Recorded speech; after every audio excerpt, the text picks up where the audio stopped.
Hello बच्चों, let's read the question. Assign A, B, C, D from given type of reaction.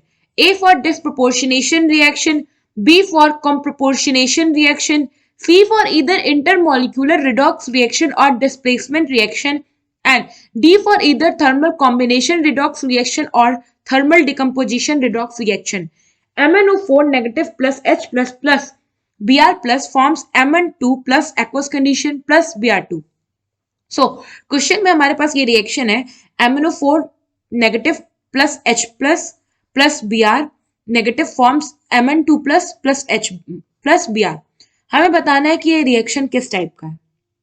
तो सबसे पहले तो हम इस रिएक्शन को समझते हैं और इसको बैलेंस करते हैं. हमारे पास है MnO4 negative plus H plus plus Br negative.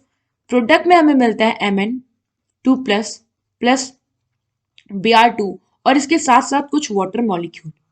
अब हम इक्वेशन को बैलेंस करते हैं.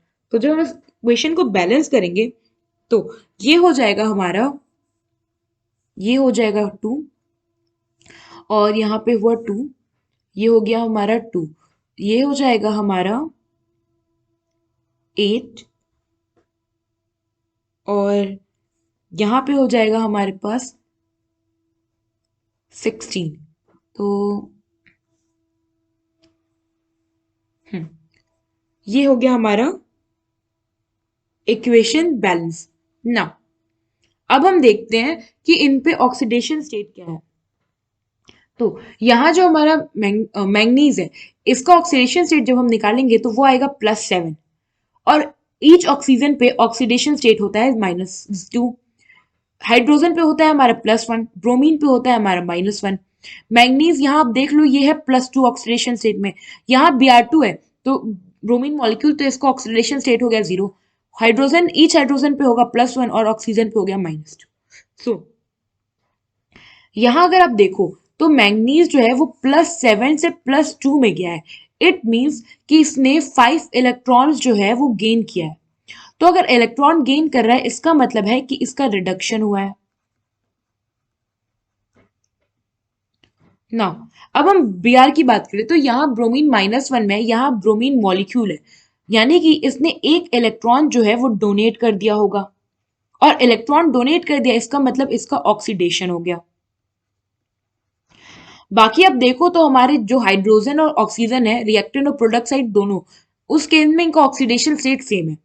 तो ऐसा हमारा केमिकल रिएक्शन जिसमें एक एलिमेंट ऑक्सीडाइज हो और